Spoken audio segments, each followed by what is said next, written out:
welcome everybody to this week's Market Share, the short weekly segment brought to you by MKR, where we bring you all of the noteworthy news and updates surrounding digital media and the world today.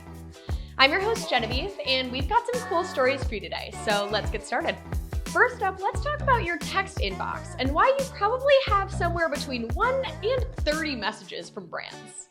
The shift from snail mail to email to text was one for the ages, and now it seems like every single brand out there has a texting program.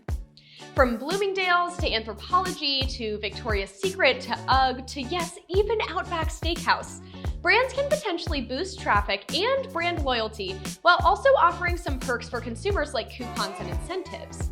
Although it may be extremely annoying to have random numbers blowing up your phone, research tells us that it actually does increase retention rates and the lifetime value of a customer, which is why 60% of brands will likely increase their SMS budget in 2023. But just because it's effective doesn't mean you can spam people's phones several times a day, because they will unsubscribe at a much higher rate than ever seen on email.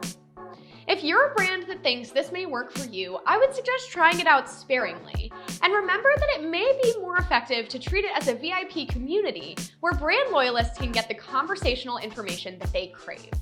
Second today, let's dive into A&W's latest tweet that seems quite familiar, especially if you watched Market Share a couple of episodes back. The tweet explains that the company would now be putting pants on their mascot, Rudy the Great Root Bear, due to the polarizing nature of his lack of pants.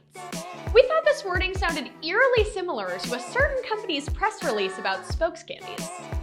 M&M's recently put an indefinite pause on their spokes candies with almost the exact same wording and design. A&W is definitely signaling that this new look is somewhat of a joke and that Rudy will remain his pantsless self.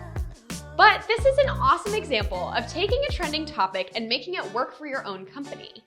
While M&M's rebrand last year may have actually caused divisiveness within their customer base, A&W found a way to play off of a controversial social media discussion and boost their own brand with little to no effort.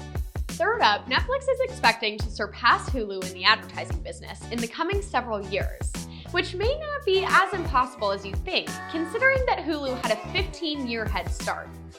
Connected TV has been seen to be one of the best areas for growth in advertising, and Hulu, the market leader in the space, is expected to have its revenue grow to $4.25 billion this year. Netflix expects that they should be able to grow from 0 to $5 billion in just a few years, which makes sense because getting into a business that wouldn't even be 10% of their revenue, and likely more as time goes on, would be a not-so-smart business decision. Even though their lofty dreams align with a report done by Ampere Analysis, Hulu could be generating well over $5 billion by 2027, especially after combining its ad buying platform with Disney+, which will allow for more cross-service targeting. So Netflix will have to wait its turn to become the new market leader. Right now, Netflix is just trying to get revenue growth back to double digits after losing so many subscribers in 2022. But with their increasingly successful advertising platform and the incremental subscription revenue from the ad tier, they're certainly headed in the right direction. We'll just have to wait and see if Netflix's dreams become a reality over the next few years. Last up, and good news for all the advertisers out there, about 3/4 of people who plan to watch the Super Bowl said they're excited about the ads. Ah yes, Super Bowl ad season, our favorite. A survey conducted by Marketing Brew and Harris Poll suggests that viewership could be on the up and up after last year's 5-year high of 112 million viewers. And it looks like they're almost as excited for the ads as they are for the actual game. Part of the potential uptick is due to all the women, 75% that is, that said they would likely watch the game this year compared to the 62% who said the same last year and the 50% who did the year before. 83% of men said that they would likely watch the game this year compared to the 74% last year and 72% the year before. 84% of people said that advertising during the game is a smart investment for brands, but 65% agreed that there are more effective ways to go about reaching consumers, which may involve spending less money. 73% said advertisers should not release spoilers and keep the magic for the game itself. So advertisers, take notes for the next Super Bowl and bring on the ads we've all been waiting for. Back again this week, let's go to Kelley Briggs, our COO. As we celebrate Black History Month, we'll be highlighting Black industry leaders that you may not know about.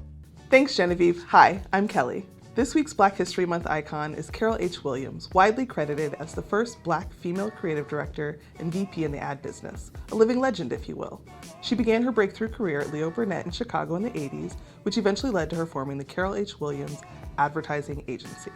Along the way, CHWA experienced booming growth thanks to a creative philosophy that it doesn't matter what you say, the only thing that matters is what they understand. Recognized as an industry vanguard, Carol has also lent her immense talent to many philanthropic and community organizations, from the NAACP to the Congressional Black Caucus. After years of evolving Fortune 500 brands like General Motors, P&G, and the Walt Disney Company, CHWA is known as the longest-running, award-winning, multicultural agency. Carol's legacy inspires me in my own work, and she deserves all the flowers for breaking glass ceilings.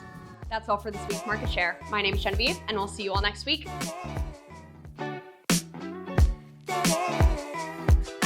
Marketing Brew and Harris Poll suggest that viewership could be on the up and up. Could be up and on the up. Up and on the up. Especially if you watched Market Share a couple of episodes.